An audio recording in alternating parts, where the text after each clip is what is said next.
Hello दोस्तों, मैं सौरभ हार्दिक स्वागत करता हूं आप सभी का आपके अपने परिवार द सॉल्यूशन इंस्टीट्यूट पे। तो आज हम लोग बात करने वाले हैं भाई बार के एग्जाम में फिटर एमसीक्यू का जो हमारे पास क्लास नंबर 9 है, इसके बारे में हम लोग यहाँ से बात करेंगे। ठीक है भाई, फिटर एमसीक्यू का जो हमारे पास क्लास नंबर 9 है, इसके बारे में हम लोग यहाँ से बात करते हैं। ठीक है, फिटर एमसीक्यू का क्लास नंबर 9 पीछे 8 क्लासेस हो चुके हैं। जिन्होंने अभी तक नहीं देखा वो लोग पीछे की क्लासेस जाके वहाँ पे देख लेंगे। और यहाँ पे हम लोग थोड़ा सा फास्ट रिवीजन करते हैं और यहाँ से आपको पर डे क्लासेस मिलती रही है ना। अभी एक दो दिन से क्लास थोड़ा सा कम मिल रही है, पीडीएफ नहीं बन पाया था उतना। ठीक है, तो आप लोग यहाँ से जुड़े रहेंगे, आपको एमसीक्यू मिलता रहेगा एग्जाम तक। जब तक आपका फिटर का एग्जाम चल रहा है तब तक आपको यहाँ पे है ना 23 तारीख तक, जब से फिटर के एग्जाम होगा उस दिन के एक दिन पहले तक आपको यहाँ पे क्लासेस मिलती रहेंगी। तो जिन्होंने अभी तक चैनल को सब्सक्राइब नहीं किया है वो लोग चैनल को सब्सक्राइब करके हमारे साथ जुड़ जाएंगे। और जिन्होंने अभी तक टेलीग्राम चैनल को भी नहीं ज्वाइन किया वो लोग टेलीग्राम चैनल को ज्वाइन कर लेंगे, क्योंकि वहां से हम लोग जो हमारी ये जो क्वेश्चन होते हैं इनका पीडीएफ आपको टेलीग्राम पे मिल जाता है। तो चलिए अब हम लोग आगे स्टार्ट करते हैं यहाँ से। और मैथ का भी बहुत जल्दी हम लोग मैराथन लाने वाले हैं। दो तरीके से, एक बार हम लोग लेके आएंगे अरिथमेटिक और एडवांस, दो मैराथन लेके आएंगे जिसमें आपको फिर उसके बाहर कुछ भी नहीं पढ़ना रहेगा। ठीक है भाई, चलिए तो आज के पहले क्वेश्चन के साथ हम लोग यहाँ पे शुरुआत करते हैं। और ये हमारे पास चैप्टर नंबर 4 स्टार्ट हो गया है।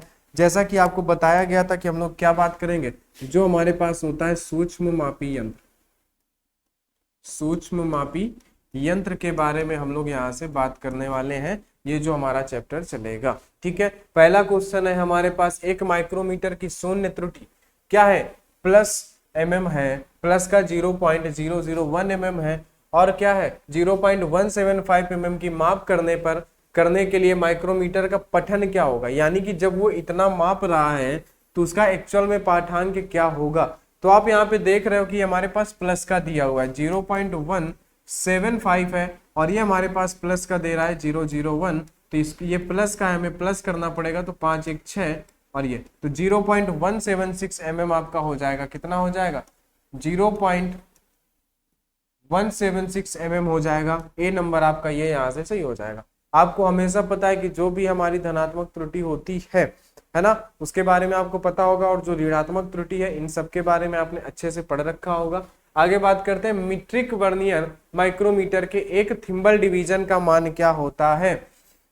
जो भाई हमारे पास क्या होता है, मीट्रिक का जो हमारे पास क्या होता है, माइक्रोमीटर होता है। मीट्रिक वर्नियर माइक्रोमीटर में क्या, मीट्रिक वर्नियर माइक्रोमीटर में थिम्बल डिवीजन का मान क्या होता है, तो आप बताओगे 0.01 mm होता है। कितना होता है, 0.01 mm होता है। आपका बी नंबर यहाँ से सही हो जाएगा। क्या हो जाएगा, 0.01 mm यहाँ से होता है। आगे बात करते हैं, ब्रिटिश वर्नियर माइक्रोमीटर की स्लीव का एक समांतर डिवीजन क्या होता है, ये आपको यहाँ पे बताना है। स्लीव का एक समांतर डिवीजन क्या होता है, तो यहाँ पे आपका क्या होता है कि 9 बटे है ना 1000, या तो इसी को आप लिख सकते हो 0.009, इस तरीके से भी इंच में लिख सकते हो, है ना। ब्रिटिश जब भी होता है तो हमारे पास ये इंच में होता है, लेकिन अगर हमसे मीट्रिक की बात करता है तो ये हमारे पास क्या होता है, mm में होता है। बात आप समझ गए। तो यहाँ से हमसे बोला था ब्रिटिश वर्नियर माइक्रोमीटर की स्लीव, है ना, स्लीव या बैरल जो होता है, स्लीव का एक समांतर डिवीजन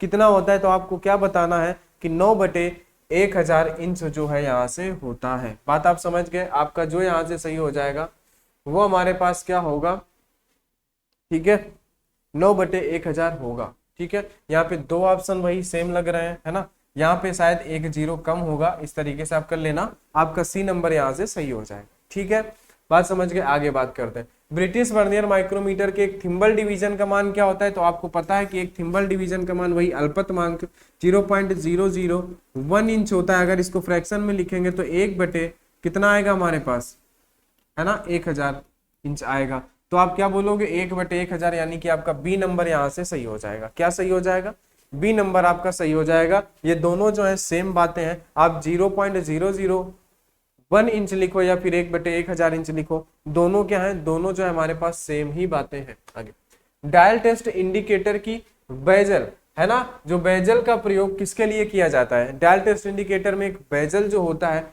उसका यूज हमेशा जीरो सेटिंग के लिए किया जाता है। किसके लिए, जीरो सेटिंग के लिए किया जाता है। किसके लिए किया जाता है मेरे भाई, जीरो सेटिंग के लिए किया जाता है। ठीक है, बात आप समझ गए। किसके लिए किया जाता है? जीरो सेटिंग के लिए किया जाता है। ठीक है, आगे बात करते हैं हम लोग यहाँ से। 6वें नंबर पे दी गई आकृति एक डेप्थ माइक्रोमीटर को प्रदर्शित करती है ना। तो आपको बताना क्या है, ये जो ऑप्शन दिए गए आपको शायद यहाँ पे दिख रहे होंगे। यहाँ पे जो चारों ऑप्शन दिए गए ना, इसमें क्या है, मेन चीज पार्ट्स दिए गए हैं। जिस क्रम में आपको यहाँ पे दिख रहा होगा, है ना, क्या दिया गया है यहाँ पे? यहाँ पे अगर आप देखते हो, यहाँ पे अगर आप देखोगे मेरे भाई, तो आपको अभी दिख रहा होगा कि ये जो ए बी सी डी करके दिए गए हैं ना पार्ट, तो इसी क्रम में हमें ऑप्शन ढूंढने हैं। क्या करने हैं? इसी क्रम पे हमें क्या करना है? ऑप्शन ढूंढना है। तो इसकी बात हम करते हैं। तो भाई ए में जो हमारे पास सबसे पीछे है, तो इसे हम लोग क्या बोलते हैं? रैचेट स्टॉप बोलते हैं। क्या बोलते हैं इसको हम लोग? ये हमारे पास रैचेट स्टॉप होता है, जिससे हम लोग क्या करते हैं? टाइट करने में इसकी मदद लेते हैं। तो ऑप्शन नंबर ए में तो हमें रैचेट दिख रहा है, बी में भी दिख रहा है, सी में भी है, और डी पे हमारा क्या है? डी में नहीं है, तो डी तो हमारा यहाँ से हट जाएगा। उसके बाद बी नंबर पे हमारा क्या दिखता है? बी नंबर पे हमारा दिख रहा है थिम्बल। बी नंबर पे हमारे पास क्या है? थिम्बल। तो अब देखो यहाँ पे भी थिम्बल है हमारे पास, बी नंबर पे भी है, ए नंबर पे भी थिम्बल है, कोई बात नहीं है। ये हमारा जो दिख रहा है सी नंबर पे, तो ये हमारा क्या है? इसे आप क्या बोलते हो? ठीक है, सी नंबर ये नहीं है हमारा, सी क्या है? सी नंबर ये यहाँ पे दिख रहा है। ठीक है, तो सी हमारा ये क्या? ये है हमारा बेस। क्या ये हमारा बेस है, यानी कि आधार है। तो अगर आप सी नंबर पे देखते हो, रैचेट थिम्बल के बाद दे रहा है लॉक नट, तो ये हमारा नहीं होगा, ये भी हट जाएगा। लेकिन यहाँ पे दे रहा है और यहाँ पे दे रहा है, तो अभी तो ये दोनों ऑप्शन चल रहे हैं। इसके बाद आते हैं डी नंबर पे। तो डी नंबर पे ये जो यहाँ पे आपको दे रहा है, ये क्या होता है? डी नंबर पे ये होता है आपके पास लॉक नट। क्या होता है? Lock nut. तो लॉक नट की अगर हम लोग बात करते हैं, तो डी नंबर पे भी हमारे पास लॉक नट दे रहा है, यहाँ भी लॉक नट दे रहा है, कोई दिक्कत नहीं है। ई वाले को हम लोग देखते हैं। ई पे हमारे पास यहाँ पे क्या दे रहा है? डेप्थ गेज, है ना। तो ये जो ई यहाँ पे इंगित करेगा, तो ई तो हमारा ये जो गहराई, ये जो आगे बढ़ रहा है, ये जो हिस्सा आगे निकल रहा है, तो ये जो यहाँ पे इंगित कर रहा है, ये हमारा क्या हो जाएगा? डेप्थ गेज हो जाएगा। क्या हो जाएगा मेरे भाई? ये ई नंबर जो है, ए बी सी डी, और ये हमारे पास क्या है? ई है। तो ई हमें किसे दिखा रहा है? ए हमें दिखा रहा है डेप्थ गेज को। किसको दिखा रहा है? ए दिखा रहा है डेप्थ रॉड को। यानी यही रॉड जो है, ये रॉड जो आप यहाँ पे देख पा रहे हो, ये क्या करेगी? ये गहराई को मापेगी। ये रॉड क्या करेगी? गहराई को मापेगी। तो आपके पास ऑप्शन नंबर ए बचता है, क्योंकि यहाँ पे स्लीव का ऑप्शन दे देता है। लेकिन स्लीव हमारा किस नंबर पे है? स्लीव हमारा ये जो स्लीव या बैरल जहाँ पे नंबर लिखे होते हैं, ये हमारा एफ नंबर पे, यानी सबसे लास्ट पे। तो इस क्रम पे आपको ऑप्शन देना था। ए बी सी डी के हिसाब से वहां पे नंबरिंग की गई थी, उसी नंबरिंग के हिसाब से आपको पार्ट्स के नाम बताने थे। क्या करने थे? पार्ट्स के नाम बताने थे। आगे बात करते हैं। परिसज्जित टर्निंग क्रिया किए हुए शाफ्ट का व्यास किससे जांचते हैं? जो हमारे पास क्या होता है? परिसज्जित, यानी कि diameter of finished turn shaft, यानी जो फिनिश्ड टर्न सॉफ्ट होगा उसका डायामीटर कैसे नापेंगे? तो उसका डायामीटर आप नापोगे माइक्रोमीटर से। किससे नापोगे? माइक्रोमीटर से। कॉम्बिनेशन सेट से आप नहीं मापोगे, स्लिप गेज से कोई मतलब नहीं है, डायल जो हमारा इंडिकेटर है, जो डायल सूचक है, उससे कोई मतलब नहीं है। हमारा सीधे से मतलब किससे है? हमारा माइक्रोमीटर से। किससे? हमारा माइक्रोमीटर से। और इसके अगर हम लोग अल्पतमांक की बात करें, माइक्रोमीटर का जो अल्पतमांक होता है, माइक्रोमीटर का अल्पतमांक कितना होता है? अगर हम लोग यहाँ पे ब्रिटिश के बात करें तो 0.001 इंच होता है। मीट्रिक पे बात करें तो 0.01 mm होता है। क्या होता है? 0.01 mm होता है। ये आपको इसको याद रखना है। इसे हम लोग बोलते हैं इंग्लिश में लीस्ट काउंट। क्या बोलते हैं? लीस्ट काउंट, यानी कि अल्पतमांक। ठीक है, क्या होता है ये हमारा होता है लीस्ट काउंट, यानी कि जिसे हम क्या बोलते हैं? अल्पतमांक बोलते हैं। 0.001 इंच होता है। ठीक है, बात आप समझ गए। या फिर 0.01 mm होता है। आगे, एक माइक्रोमीटर में मिलीमीटर पैमाने इस पर चिन्हित होते हैं। जो हमारे पास माइक्रोमीटर होता है, क्या होता है हमारे पास? हमारे पास जो एक यहाँ से इस तरीके से कुछ हमारे पास माइक्रोमीटर जो होता है ना, इस तरीके से कुछ हमारे पास माइक्रोमीटर बना होता है। तो ये जो हमारे पास माइक्रोमीटर होता है, ठीक है, तो ये जो हमारे पास क्या कह रहा है? मिलीमीटर के पैमाने कहाँ बने होते हैं? तो इसको तो आप क्या बोलते हो? ये जो हमारा होता है बैरल या स्लीव होता है। क्या होता है? बैरल, या फिर इसको आप क्या बोलते हो? स्लीव बोलते हो। और जो मिलीमीटर के खाने होते हैं, किसके? मिलीमीटर के। है ना। एमएम में जो हमारे खाने होते हैं, जो हमारे पास मिलीमीटर के पैमाने होते हैं, ठीक है, वो हमारे कहाँ पे होते हैं, वो हमारे बैरल या फिर स्लीव पर होते हैं। क्यों? थिम्बल पे हमारा नहीं होता है, एमएल पे, है ना। हमारे कहाँ पे होते हैं, बैरल या फिर स्लीव पे होते हैं। कहाँ पे होते हैं एमएम में खाने, बैरल या फिर स्लीव पर होते हैं। ठीक है, बात आप समझ गए। आगे बात करते हैं,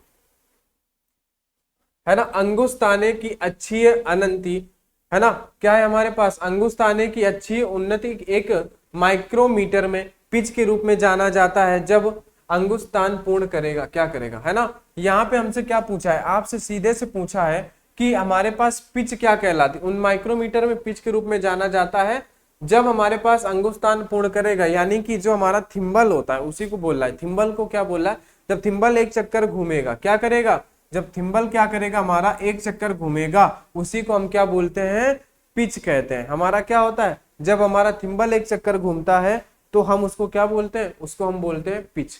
क्या कहते हैं उसको, उसको हम लोग कहते हैं पिच। बात आप समझ गए। ठीक है, आगे बात करते हैं। वर्नियर ऊंचाई मापी में, है ना, वर्नियर हाइट गेज में जब जबड़ा कार्यपट को स्पर्श करता है तब वर्नियर पैमाना क्या प्रदत्त है, जब उसका जबड़ा कार्यपट को क्या करेगा, अगर बराबर उसको स्पष्ट कर रहा है तो हमारा क्या करेगा, शून्य पाठ्यांक बताएगा। क्या बताएगा, वो हमारा शून्य पाठ्यांक बताएगा। क्या बताएगा, जीरो रीडिंग बताएगा, शून्य पाठ्यांक बताएगा। जब उसका जबड़ा क्या करेगा, वर्नियर पैमाना जब जबड़ा पट को स्पर्श करेगा, यानी एक भी खुला नहीं रहेगा, पट के साथ चिपका रहेगा, तब वो शून्य पाठ्यांक बताएगा। बात समझ गए। ब्रिटिश और मीट्रिक इकाइयों में मापने के लिए एक ही वर्नियर और एक ही माइक्रोमीटर का प्रयोग कर सकते हैं क्या, ये बताओ। एक ही वर्नियर कैलिपर से ब्रिटिश और मीट्रिक में माप सकते हैं क्या, एक ही माइक्रोमीटर से ब्रिटिश या मीट्रिक में माप सकते हैं क्या, ये आपसे कह रहा है।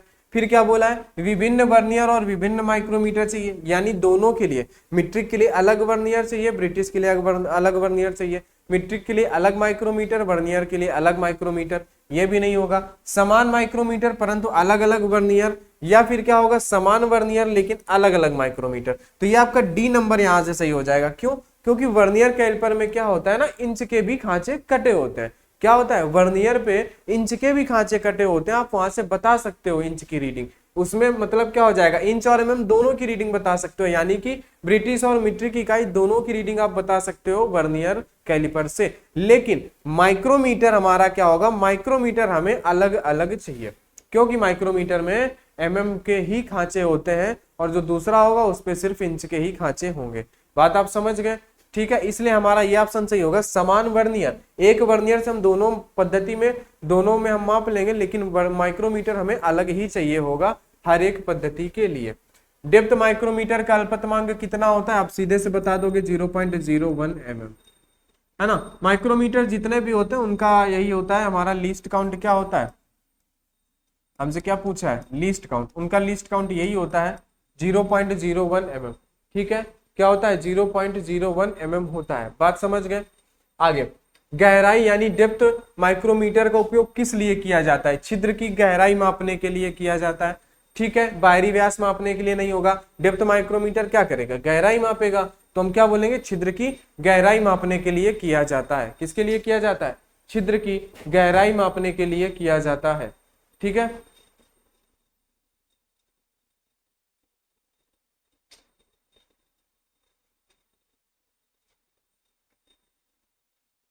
चलो आगे बात करते हैं हम लोग यहाँ से। कागज के एक पत्रक की मोटाई मापने के लिए कौन से उपकरण का प्रयोग किएंगे। तो भाई कागज हमारा क्या होता है, एक महीन होता है। हम सबसे ज्यादा सूक्ष्मता से माप किससे ले सकते हैं, माइक्रोमीटर से। तो हम किसका प्रयोग करेंगे, माइक्रोमीटर का प्रयोग करेंगे। कागज के एक पत्रक का अगर हमें माप लेना है, सबसे महीन माप लेनी, तो हम किसका यूज करेंगे, माइक्रोमीटर का यूज करेंगे। ठीक है भाई, किसका यूज करेंगे, माइक्रोमीटर का यूज करेंगे। ठीक है ना, बात आप समझ गए।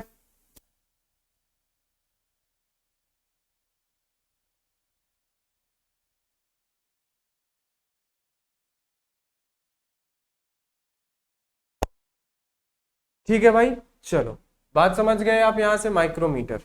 आगे बात करते हैं। इनसाइड माइक्रोमीटर का प्रयोग निम्नलिखित में से किस स्तर की सटीकता मापने के लिए किया जाता है। इनसाइड माइक्रोमीटर हो या आउटसाइड माइक्रोमीटर हो, उसकी सटीकता हमेशा 0.01 mm ही रहेगी। उसका लीस्ट काउंट हमेशा 0.01 mm ही रहेगा। बात आप समझ गए, वो इनसाइड हो या आउटसाइड हो। ठीक है, आगे माइक्रोमीटर का वह हिस्सा जो मापन के दाब का समकरण करता है। रैचेट क्या करता है? रैचेट स्टॉप जो होती है ना, वो दाब का समकरण करता है। यानी कि पहले तो आप थिम्बल से टाइट करते हो, लेकिन जब उसमें जाब फंस जाता है तब आपको कहां से? रैचेट स्टॉप से टाइट करना होता है। क्यों? क्योंकि उससे वे जाब को कोई भी प्रकार की हानि नहीं पहुंचाता है, जाब को दबाता नहीं है, उसके एक्चुअल साइज में टाइट हो जाता है। अगर आप थिम्बल से टाइट करोगे तो हो सकता है जाब क्या हो जाए, जाब जो है वो दब भी सकता है, उसके मेजरमेंट में अंतर भी आ सकता है। इसलिए हम लोग किसका प्रयोग करते हैं? रैचेट स्टॉप का। मापने के लिए गहराई माइक्रोमीटर प्रयुक्त किया जाता है। क्या मापने के लिए? छिद्रों की गहराई, हाँ ठीक है। उसके बाद खांचे एवं रिसेसों की गहराई, हाँ ये भी मापेगा। फिर क्या है? संध एवं प्रक्षेपों की ऊंचाई, हाँ कोई बात नहीं भाई। देखो कोई चीज है, जैसे कि मानो ये एक आपने एक बॉक्स बनाया, इसमें आपने एक खांचा काट दिया इतना गहरा, कितना? इतना गहरा। तो अब इसकी आप या तो गहराई मापो, जितनी इसकी गहराई होगी उतनी इसकी ऊंचाई होगी। बात तो बराबर है। आप इसकी या तो गहराई मापो या तो ऊंचाई मापो। डेप्थ जो हमारा क्या होगा? हमारा क्या होगा यहाँ से? गहराई माइक्रोमीटर यानी डेप्थ माइक्रोमीटर जो होगा वो ये सभी काम करेगा। क्या करेगा? ये सभी काम करेगा। इसका मतलब ऑल ऑफ द एबव, यानी कि ये सभी उपरोक्त तो सभी हमारे पास सही हो जाएंगे। वो छिद्रों की गहराई भी मापेगा, उसके साथ वो खांचों में रिसों की गहराई मापेगा, उसका काम ही है गहराई मापना। ठीक है, उसके बाद संध एवं प्रक्षेपों की ऊंचाई भी मापेगा, क्योंकि कोई चीज जितनी गहरी है उतनी वो ऊंचाई भी होगी उसकी। बात आप समझ गए ना? ठीक है, चलो यहाँ पे कहा एक्सटेंशन रॉड के लिए अतिरिक्त विशेषता कहाँ पे होती है? साइन बार पे, यांत्रिक माइक्रोमीटर में, या वर्नियर कैलिपर में? कहाँ पे होता है बताओ जल्दी से। तो आप क्या बताओगे? आप बताओगे आंतरिक माइक्रोमीटर पे। किस पे होता है? किस पे होता है मेरे भाई? आंतरिक माइक्रोमीटर पे होता है एक्सटेंशन रॉड। और ये जो रॉड होती है, ये रॉड किसकी बनी होती है? रॉड जो हमारी होती है, ये रॉड स्टील की बनी होती है। याद रखना, किसकी बनी होती है? स्टील की बनी होती है। रॉड किसकी बनी होती है? रॉड जो होती है ना वो हमारे पास स्टील की बनी होती है। ऑप्शन आपका क्या सही हो जाएगा? B number. एक्सटेंशन रॉड के लिए अतिरिक्त विशेषता कहाँ पे होती है? ये हमारे पास आंतरिक माइक्रोमीटर पे होती है अतिरिक्त विशेषता, क्योंकि वहां पे आप रॉड को चेंज कर सकते हो। ठीक है, बात समझ गए? एक्सटेंशन रॉड को आप चेंज कर सकते हो। आगे आते हैं, माइक्रोमीटर में रैंडम त्रुटि को, है ना, एक्सीडेंटल एरर जो भी है, एक क्या है? रैंडम त्रुटि को भी कहते हैं। एक निम्न में से किस कारण से नहीं होती है? यानी कि जो रैंडम त्रुटि होती है, यानी जो अचानक त्रुटि होती है, वो किस कारण से नहीं होती है? बताओ आप। तापमान में अंतर, ठीक है, तापमान में अंतर अगर होगा तो उसमें रैंडम त्रुटि होगी, लेकिन हमसे क्या पूछा है? किस कारण से नहीं होती है। अगर देखने में हमने अगर त्रुटि कर दी, मान लो हमारे पास कितना खुला हुआ है, हमारे पास 0.5 mm, मान लीजिए कोई भी है, कुछ खुला हुआ है माइक्रोमीटर, है ना, 0.05 mm खुला हुआ है। ठीक है, तो अब अगर आपने देखने में गलती कर दी कि आपने देख लिया कि वो भाई हमारे पास 25 mm खुला हुआ है, आपने अगर गलती से देख लिया तो वो एक रैंडम त्रुटि हो सकती है। देखने में भी त्रुटि हो सकती है आपसे, है ना। गंदगी और कंपन, अगर कोई चीज आप जैसे पेन को हम माप रहे हैं और क्या है कि भाई पूरा हाथ जैसे है, हाथ हिल रहा है, तो क्या होगा? उसमें से रैंडम त्रुटि हो जाएगी, क्योंकि अगर कोई चीज हिल रही है उसका मेजरमेंट आप नहीं कर पाओगे, कहीं ना कहीं गलती होगी। और तापमान में भी अगर अंतर आ रहा है तो भी आपसे रैंडम गलती होगी, वो तो है। लेकिन मापने वाली सतह के स्तर से किसी भी प्रकार की गलती नहीं हो सकती है, क्योंकि आप जैसे ये पेन है, इसको आपको मापना है, तो इसकी जो सतह है, अब इससे क्या गलती होगी? कोई गलती नहीं होगी, इसकी जो सतह है वो है। अब आपसे गलती हो जाए, रैंडम गलती, वो अलग बात है कि आप देखने में गलती कर दो, इनमें गलती कर दो, इनसे गलती हो सकती है, लेकिन गलती कहाँ नहीं हो सकती है ये आपसे पूछा है। तो मापने वाली सतह के स्तर से उसे कोई फर्क नहीं है, वो कैसी भी स्तर हो हमें उसी को तो मापना है, वो कैसी भी स्तर हो हमें उससे कोई गलती नहीं होगी। ठीक है, आगे, कई बार माप लेने वाले उपकरण के मापने वाले फेस पर धूल या मिट्टी, इसको यहाँ पे सही कर लेना, क्या हो जाएगा? धूल व मिट्टी आदि जमा होती है, यदि उसे बिना साफ किए माप लेंगे तो मापन में त्रुटि होगी। इस त्रुटि को क्या कहते हैं? इस त्रुटि को हम क्या कहते हैं? संपर्क त्रुटि कहते हैं। क्यों संपर्क त्रुटि कहते हैं? क्योंकि देखो धूल या मिट्टी अगर जमा है, क्या है, उपकरण के मापने वाले फेस पर, जैसे आपको क्या था, जैसे मान लीजिए आपने कोई माइक्रोमीटर है आपके पास इस तरीके से, अब इसका यहाँ पे जो हमारे पास एनविल है, इसमें कुछ हमारे पास मिट्टी, धूल मिट्टी जमा है, तो उससे क्या होगा? अगर जरा से भी परत चढ़ी है तो अब जब आप जॉब दबाओगे तो बीच में कुछ ना कुछ डिफरेंस ला देगा, क्या कर देगा? बीच में कोई ना कोई डिफरेंस ला देगा, तो उससे आपके पास क्या हो जाएगा कि त्रुटि हो जाएगी, संपर्क त्रुटि हुई वो। क्यों? क्योंकि वो पूरी तरह से संपर्क में नहीं आया, है ना। तापमान में त्रुटि होती तो उसको हम लोग अलग बोलते, है ना। लचीला संचारित त्रुटि होती, अगर तापमान से किसी भी प्रकार का कोई लचीलापन आता तो वो हम लोग अलग त्रुटि उसको बोलते हैं। लेकिन यहाँ पे कैसी त्रुटि है, क्वेश्चन के बेसिस पे यहाँ पे धूल मिट्टी अगर जमा होती है तो वहां पे संपर्क त्रुटि होगी। क्यों? क्योंकि माइक्रोमीटर सही से संपर्क नहीं कर पाएगा जॉब के साथ। आगे, ब्रिटिश माइक्रोमीटर का अल्पतमांक क्या होता है? तो ब्रिटिश माइक्रोमीटर का अल्पतमांक 0.001 इंच होता है। ये आपको कई बार बताया गया और आपको ये रटा भी होगा, आपको ये बिल्कुल से पता भी होगा सभी को। ऐसे क्वेश्चन किसी से भी गलत नहीं होने वाले हैं। क्या होती है? 0.001 इंच होती है। मीट्रिक वर्नियर माइक्रोमीटर की शुद्धता साधारण माइक्रोमीटर से कितनी गुना होती है? तो आप बोलोगे ये हमारे पास 10 गुना होती है भाई साहब। जो मीट्रिक वर्नियर माइक्रोमीटर होगा ना, उसकी शुद्धता साधारण माइक्रोमीटर से कितनी गुनी होगी? 10 गुनी होगी। ये आपको यहाँ पे याद रखना है। कितना गुना होगा? 10 गुना होगा। ठीक है, बात आप समझ गए। ऐसा क्यों होगा? क्योंकि जो हमारे पास मीट्रिक वर्नियर माइक्रोमीटर होता है ना, इसका जो हमारे पास क्या होता है, अल्पतमांक होता है वो 0.001 mm होता है। कैसे? और अगर आप साधारण माइक्रोमीटर की बात करो तो 0.01 होता है। जब इसके साथ आप 10 का अगर गुणा कराते हो तो हमारे पास कितना आता है? बोलो भाई, जल्दी से बोलो, हमारे पास कितना आएगा? इसके साथ आप 10 का गुणा कराओगे तो यहाँ पे एक जीरो और बढ़ जाएगा, तो कितना आ जाएगा? ये आ जाएगा। तो इसी वजह से हम कहते हैं कि ये 10 गुना जो है अधिक सूक्ष्मता से मापेगा। ठीक है, आप समझ सकते हैं, बात आप समझ गए ना। ऐसा क्यों होता है कि जहां पे हमारे पास वर्नियर शब्द का यूज हुआ है, क्या यूज हुआ है? मीट्रिक वर्नियर माइक्रोमीटर, तो वो क्या करेगा? साधारण माइक्रोमीटर से 10 गुना क्या करेगा? शुद्धता से माप करेगा। कितने गुना? 10 गुना शुद्धता से माप करेगा। आगे, इंडिकेटर माइक्रोमीटर का अल्पतमांक कितना होता है? देखो, इंडिकेटर माइक्रोमीटर का अल्पतमांक हमारा 0.001 mm होता, याद रखना, है ना। Depth micrometer, outside inside micrometer का तो लीस्ट काउंट 0.01 mm होता है, लेकिन इंडिकेटर माइक्रोमीटर का अल्पतमांक 0.001 mm होता है। ये आपको याद रखना है। स्क्रू थ्रेड माइक्रोमीटर से स्क्रू का क्या चेक करते हैं? स्क्रू थ्रेड माइक्रोमीटर से स्क्रू का पिच चेक करते हैं क्या? बोलो जल्दी से। स्क्रू का क्या चेक करते हैं? पिच डायामीटर, पिच नहीं, पिच डायामीटर, है ना। पिच का व्यास चेक करते हैं। क्या करते हैं? पिच डायामीटर चेक करते हैं। ठीक है, क्या करेंगे? Pitch diameter. बात आप समझ गए। हम लोग क्या चेक करेंगे? पिच डायामीटर हम लोग यहां से चेक करेंगे। ठीक है, बात आप समझ गए। आगे, स्क्रू थ्रेड माइक्रोमीटर में भाग रिप्लेसेबल होता है। स्क्रू थ्रेड माइक्रोमीटर में जो एनविल का भाग होता है वो हमारे पास क्या होता है? क्या होता है हमारे पास? रिप्लेसेबल होता है। क्योंकि हमारे पास क्या होता है, इसको हम रिप्लेस करके दूसरे साइज के लगा सकते हैं, इसके साइज को हम लोग एडजस्ट कर सकते हैं। बात समझ गए। स्क्रू थ्रेड माइक्रोमीटर से, है ना, कौन सी चूड़ी चेक की जाती है? तो स्क्रू थ्रेड माइक्रोमीटर से वी चूड़ी चेक की जाती है। कैसी? वी चूड़ी, है ना। क्या चेक की जाती है? वी चूड़ी चेक की जाती है। और हम लोग अगर बात करें कि भाई जो वी चूड़ी होती है इसका एंगल कितना होता है, अगर हम इस वी चूड़ी का अगर हम लोग एंगल बात करते हैं तो वी चूड़ी का एंगल होता है हमारे पास 60 डिग्री, है ना। ये 60 डिग्री पे बनी होती है। अगर हम लोग बात करें जो हमारे पास स्क्वायर चूड़ी होती है, क्या होती है? जो हमारे पास स्क्वायर चूड़ी होती है ये बनी होती है 90 डिग्री पर। कैसे? 90 डिग्री पर। अगर हम लोग एमपे चूड़ी की बात करते हैं, किसकी बात करते हैं? एमपे चूड़ी की बात करते हैं। किसकी? अगर हम लोग एकमे, है ना, एकमे चूड़ी है, क्या है हमारे पास? ये है हमारे पास एकमे चूड़ी। अगर हम लोग एकमे चूड़ी की बात करते हैं तो ये हमारे पास क्या होता है? 29 डिग्री होता है। कितना? 29 डिग्री पे होती है।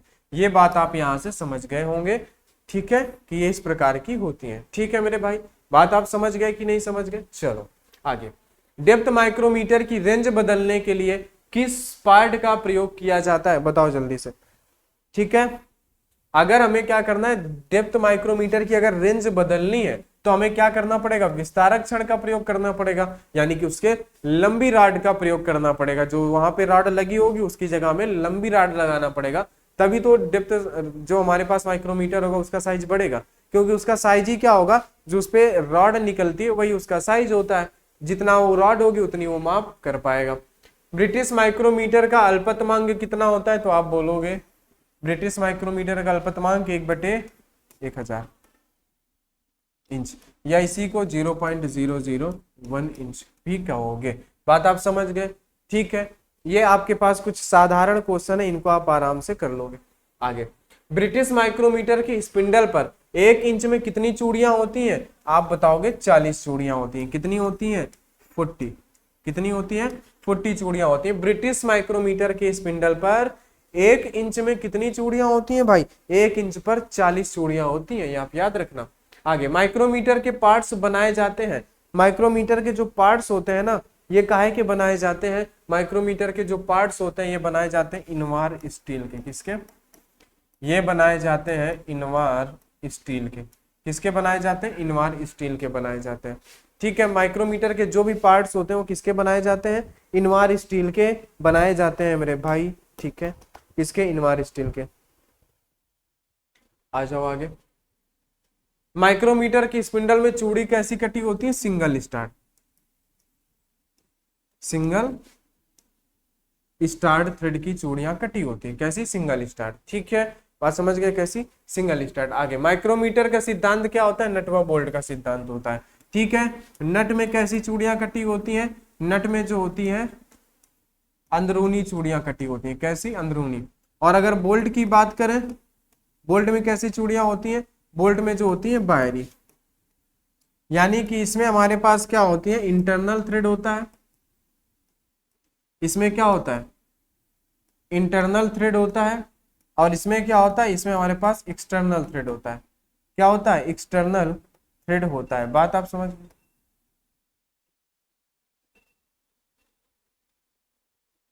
इस पे क्या होता है, एक्सटर्नल थ्रेड होता है। ठीक है, और इस पे नट पे क्या होता है, इंटरनल थ्रेड होता है। कैसे, बोल्ट, बोल्ट में पहला शब्द क्या है, ब है ना। अगर जिसको नहीं याद होता है वो इस तरीके से याद कर सकते हो। बोल्ट में पहला अक्षर क्या है, बा है।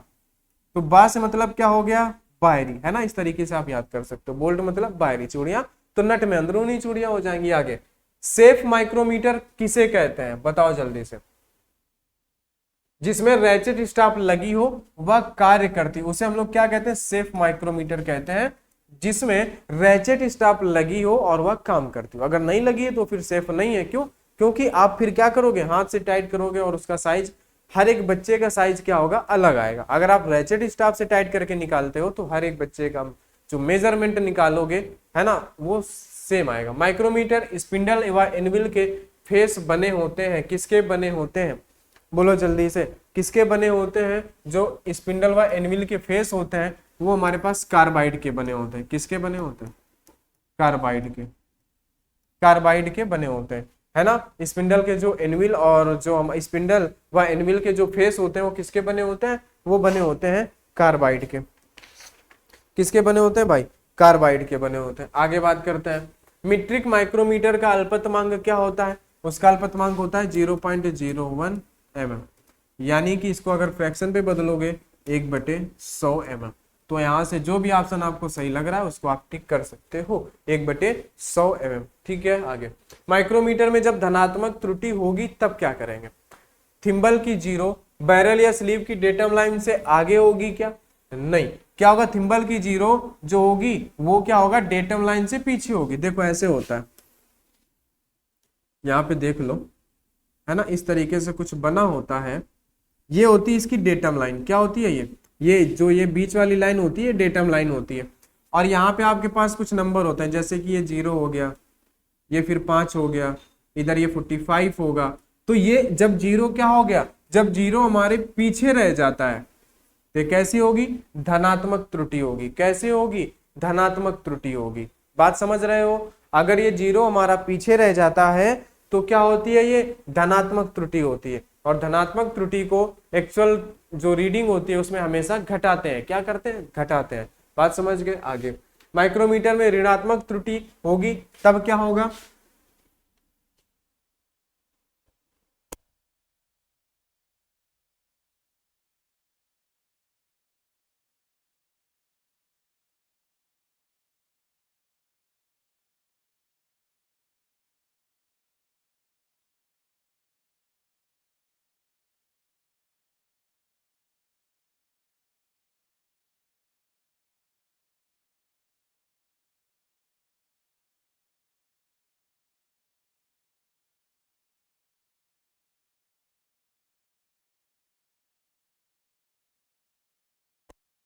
ठीक है भाई, बोलो बताओ तब आप कैसे करोगे, जब अगर यहाँ पे होगा तब आप किस तरीके से करोगे, जल्दी से बताओ, बोलो जल्दी से सोच लो किस तरीके से फिगर बनेगा।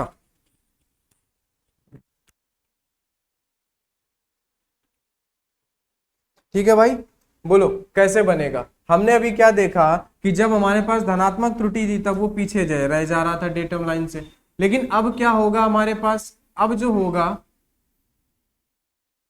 ठीक है, अब जो होगा ये डेटम लाइन से आगे निकल जाएगा जीरो, क्या हो जाएगा, डेटम लाइन से आगे जीरो निकल जाएगा, तब ये क्या हो जाएगा, ये हो जाएगा हमारे पास ऋणात्मक त्रुटि। क्यों ऋणात्मक त्रुटि हो जाएगी, क्योंकि हमारा आगे निकल जा रहा है, क्या हो जा रहा है, आगे निकल जा रहा है, और इसको हमें क्या करना पड़ता है, जोड़ना पड़ता है, ठीक है, आगे निकल जाएगा। बात समझ गए, तो यहाँ पे डेटम लाइन से क्या हो जाएगा, आगे निकल जाएगा, बात आप समझ गए, ठीक है। चलो आगे बात करते हैं, वी एनविल माइक्रोमीटर से लिया गया माप क्या होता है, बोलो जल्दी बोलो, तो आप क्या बोलोगे, वी एनविल माइक्रोमीटर से लिया गया जो माप होता है वो क्या कहलाता है, व्यास का जो होता है ना, व्यास का इतना गुना होता है, क्या होता है, जो व्यास का है ना, मतलब कि आप क्या होता है 3D/2 होता है, क्या होता है 3/2 गुना होता है, यानी कि 3D/2 होता है। वी एनविल माइक्रोमीटर से लिया गया माप क्या होता है, व्यास का, है ना, 3/2 गुना होता है, क्या होता है 3/2 गुना होता है।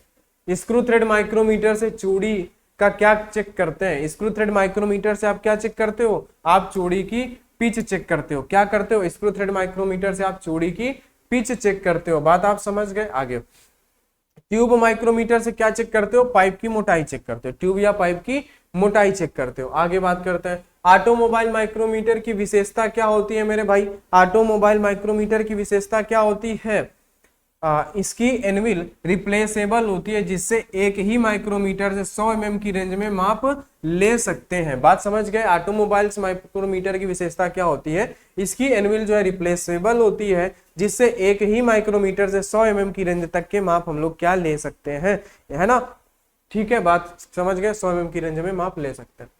फ्लैंज माइक्रोमीटर से स्पर गियर में चेक होता है, बोलो जल्दी से, फ्लैंज माइक्रोमीटर से स्पर गियर में चेक होता है, तो आप बोलोगे कार्डल थिकनेस। फ्लैंज माइक्रोमीटर से स्पर गियर में क्या चेक होता है, कार्डल थिकनेस चेक होता है, क्या होता है, कार्डल थिकनेस जो होता है वो हमारे पास यहाँ पे चेक होता है, बात आप समझ गए। आगे बात करते हैं, यहाँ पे क्या है, 3 पॉइंट इंटरनल माइक्रोमीटर से mm तक व्यास के सुराख मापे जा सकते हैं, कितने mm तक के सुराख मापे जा सकते हैं, 3 पॉइंट इंटरनल माइक्रोमीटर से, जल्दी से ये आपको बताना है, तो आप क्या बोलोगे, आप बोलोगे 10 से 20 mm तक, कितने, 10 से 20 mm तक के व्यास के माप लिए जा सकते हैं, सुराख के माप लिए जा सकते हैं। डिजिटल माइक्रोमीटर एक आधुनिक मीटर है, इसकी प्रमुख विशेषता क्या होती है, बोलो जल्दी से, इसकी जीरो रीडिंग कहीं भी सेट की कर सकते हैं, क्या इसमें जो है जीरो रीडिंग कहीं भी आप, है ना, बटन के माध्यम से उसको सेट कर सकते हो, कहीं भी आप जीरो कर सकते हो, जैसे आपने मोटरसाइकिल में जो मीटर देखा उसको आप जीरो कर लेते हो, है ना।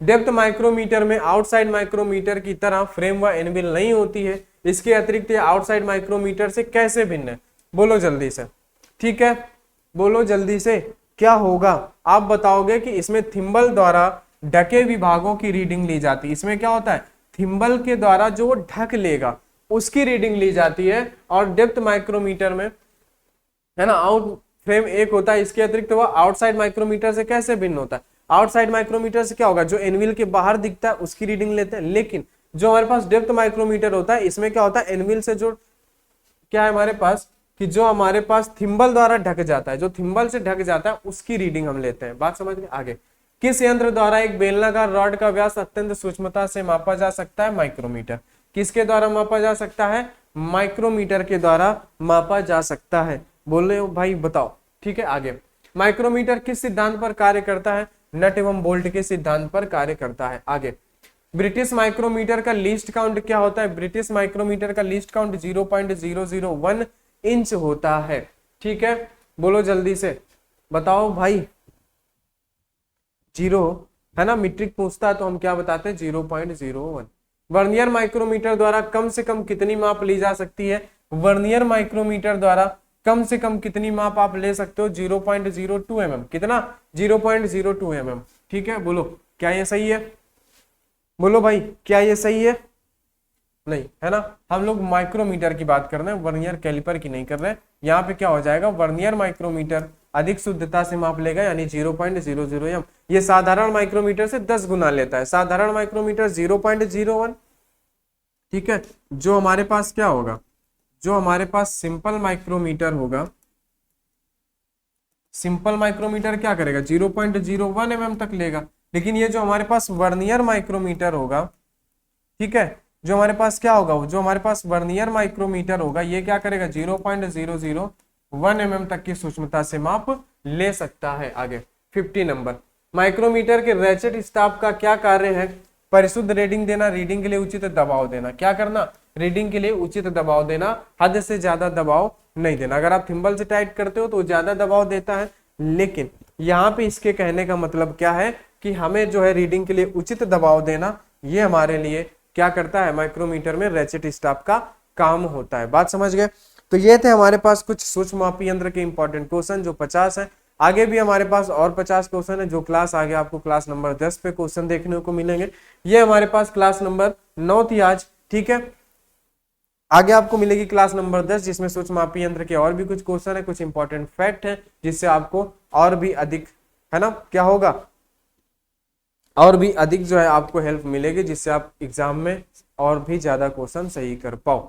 ठीक है भाई, तो जिन्होंने अभी तक चैनल को सब्सक्राइब नहीं किया, प्लीज वो सभी लोग चैनल को सब्सक्राइब कर लेंगे, क्योंकि यहाँ पे हम लोग आपके लिए बार के एग्जाम के लिए हर रोज नए चैप्टर के वीडियो लाते रहते हैं और सभी इंपॉर्टेंट क्वेश्चन आपके लिए ला रहे हैं। अगर आपने इतने पढ़ लिए इन टॉपिक को, जो टॉपिक से क्वेश्चन पूछा जा रहा है ना, आप उस क्वेश्चन को भी तैयार करो, साथ में उस टॉपिक को भी तैयार करो। क्योंकि क्या होता है ना, हमेशा वही क्वेश्चन नहीं रिपीट करता है कि सेम टू सेम देगा उसी टॉपिक से। कराने का मतलब क्या होता है, कुछ लोग पकड़ के बैठ जाते हैं, बस यही क्वेश्चन आने हैं जो सर ने बता दिए, बस यही आएंगे, यही कर लो, हो गया पढ़। नहीं, ऐसा नहीं होता। उस टॉपिक से क्वेश्चन आ सकते हैं, हो सकता है ये भी आएंगे, इनको तो आप याद कर लोगे, लेकिन टॉपिक भी पढ़ लोगे इनसे रिलेटेड कि हमसे क्या पूछ रहा है। ये किसके लिए होता है, प्रैक्टिस किसके लिए होती है, एक अंदाजे के लिए होती है। इससे आपको एक अंदाजा लगता है कि किस लेवल के क्वेश्चन पूछे जा रहे हैं। प्रैक्टिस करने के बाद आप क्या देखते हो, जो क्वेश्चन गलत होते हैं उनको आप कॉन्सेप्ट देखते हो। तो इसी तरीके से आप करो कि जब आप प्रैक्टिस कर रहे हो, क्लास के बाद आप क्या करो, आप चैप्टर पढ़ो, उस टॉपिक को पढ़ो, फिर उन क्वेश्चन को करो। आपको पीडीएफ टेलीग्राम पे मिल जाता है, टेलीग्राम ज्वाइन कर लेना, वहां से बराबर से आप क्या कर सकते हो, आप बराबर से प्रैक्टिस कर सकते हो। ठीक है भाई, तो चलिए दोस्त, आज की क्लास में इतना ही। आगे हम लोग मिलते हैं नेक्स्ट क्लास पे।